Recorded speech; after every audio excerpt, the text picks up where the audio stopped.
Hello, I'm just gonna do a quick video, basically just cutting this out and kind of catching up. I haven't really made any content for a while. I have been sort of in a rut, so that's why. So I'm just gonna hop on here and do this. If you follow me on Instagram, you may have seen this. I have, taken some photos of one of them. I have to I'm trying to get 20 of them. We'll see how that goes. And I have all of April to do this too, so I got lots of time. Barrel, all of this is not gonna make any sense. Barrel is, all the more reason for you to follow me, I guess, if this doesn't make any sense to you, then you can follow me on Instagram or on Twitch or YouTube. Anyway, I've been working on a barrel, then repainting it. I guess repainting it implies that it's been painted before. Okay, painting it. It's a whiskey barrel from Kentucky that I bought last, June. And I've been slowly working on it since October. And it's, I don't know, it's what, 50% done? But I had to kind of squeeze in a small project. Squeeze in. This isn't that small either. I kind of had to have two projects going because I was kind of going a little stir crazy working on this giant barrel, right? It's kind of a big undertaking, and it's also harder to work on than I expected, meaning that it's so heavy that I can't really get it onto a table. And then if I did get onto a table, I'd have to have a special table that could hold, whatever it is, 150 pounds.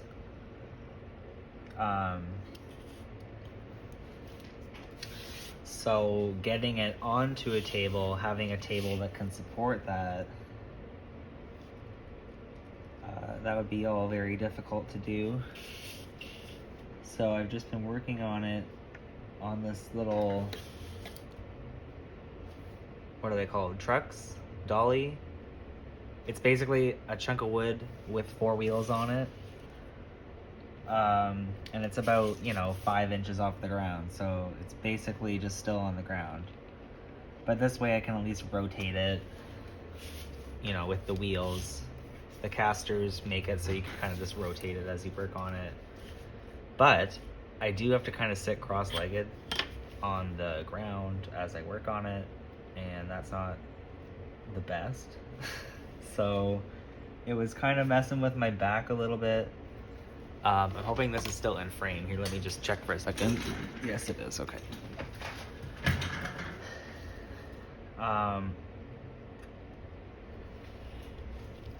Where was I? Messing with my back. So yeah, I'm doing this side project, which is still a large undertaking. But at least I can sit in a chair as I do it. This is a project that I started. Why is it stuck in there? This is a project that I started back in 2019. Was it that? Is that true? 2020? No, it was 2020. Right before the pandemic started. I started this. I shouldn't have used started twice. I began working on this project when the pandemic started. Or actually kind of a month before, but right around the time, whatever. And it kind of got just put on the back burner. I was pivoting and then spiraling and then pivoting and then spiraling and then pivoting and spiraling until I kind of ended up in the same spot pre-pandemic. So it took me, this was like a few months of doing this. Not this, but of spiraling and pivoting. So I'm thinking, like, what am I doing with my life? You know, like, why am I doing the art I'm doing? What am I making? Why am I making it? All these, you know, questions that I thought of years ago, but kind of just got like locked in like this train of thought. And I'm probably going to end up talking about this sort of thing for the next year or so in very different ways. But so I was doing printmaking for like years, different forms of printmaking, trying to figure out, I don't know what I was trying to figure out. I guess like trying to, I don't know, just like be a printmaker. Like, I don't know what that, it sounds so stupid to anybody who doesn't do art, I guess. But, you know, I was trying to make a career out of it. And I kind of came to the conclusion that that's probably not going to happen. At least not in the way that I was approaching it is what I mean. That could still happen, but I do have to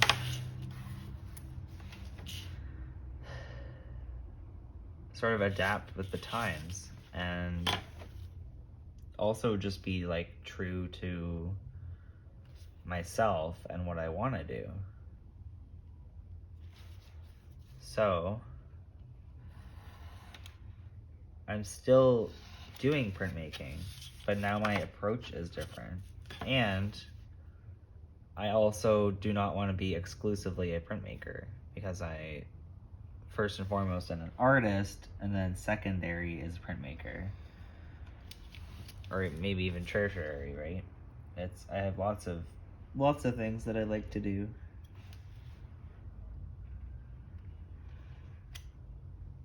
So I started doing more sculptural work. I'm almost exclusively working in 3-dimensional now.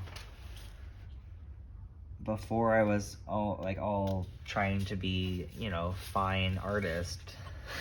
You know, 2-dimensional, like framed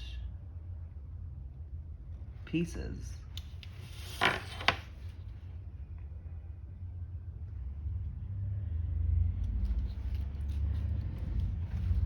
I was really just kind of like set in my ways. So back in 2019, this was before this came out. This, you know, was thought of and conceived and everything. I made a milk carton. It's very similar to this. And that was kind of like a breakthrough, because I was like, ooh, one of the main problems I have with selling prints is that people have to get it framed after. And if I get it framed, then usually it ends up being really expensive and the piece won't sell when it's framed. This has like just been my experience. This is not everybody. This is just my experience. So I'm just reacting to my experiences. So I realized that in my experience, if I get stuff framed, people don't want to pay for it unless it's like a cheap frame. Then they might splurge on it, right? But they have a problem with, this is just in my community. They have a problem with spending like $100. That seems like too much for people. I shouldn't laugh because money is a weird thing. $100 is a lot of money to some people, and then it's also not a lot of money to some people. It actually is a lot of money to me. Of course it is. So I shouldn't really laugh. It's just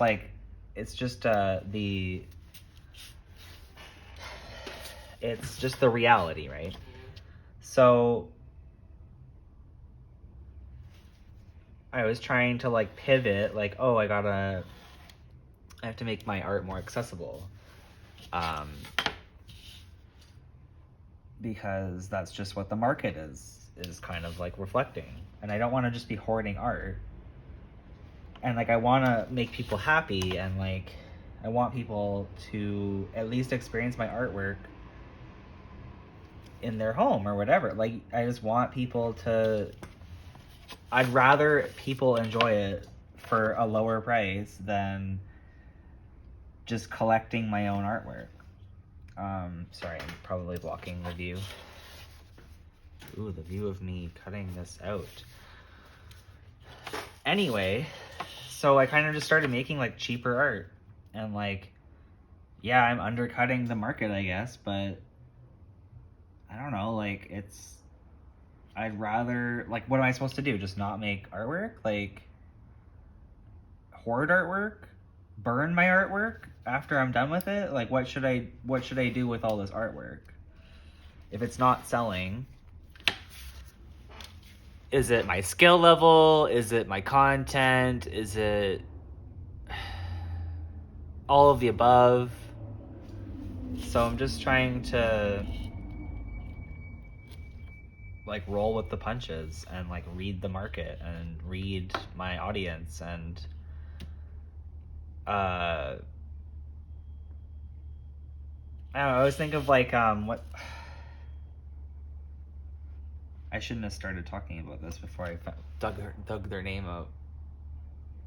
Maud Lewis, who was a folk artist. And I guess if you have the word like folk, then that must mean lower prices, I suppose. But Maud Lewis did, like, I'm sure they had high priced items too. I don't really know too much about them, but in, you know, just like from what I've heard, their artwork was, you know, largely accessible while they were living, and might even be accessible today. I'm not really sure.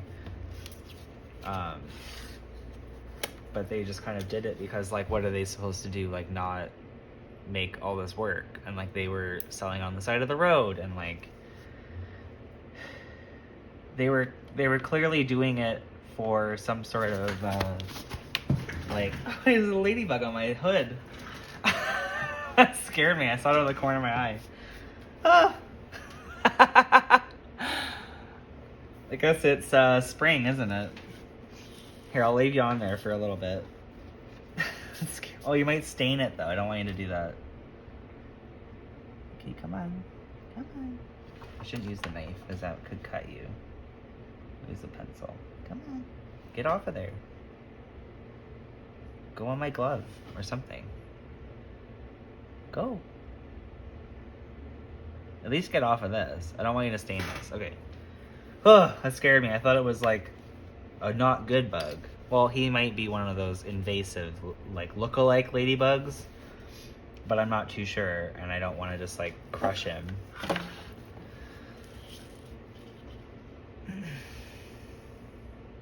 It's not very red, though. But maybe they get more red with time, or I don't know.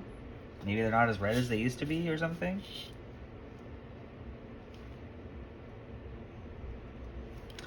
You scared me. Now I'm all I don't know, what am I all mixed up. Anyway, we're done. So that's a good time to stop. We had a visitor.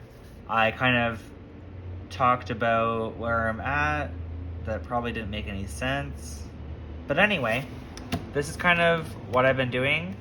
This will be folded up into a box that's you know, a lot like this. So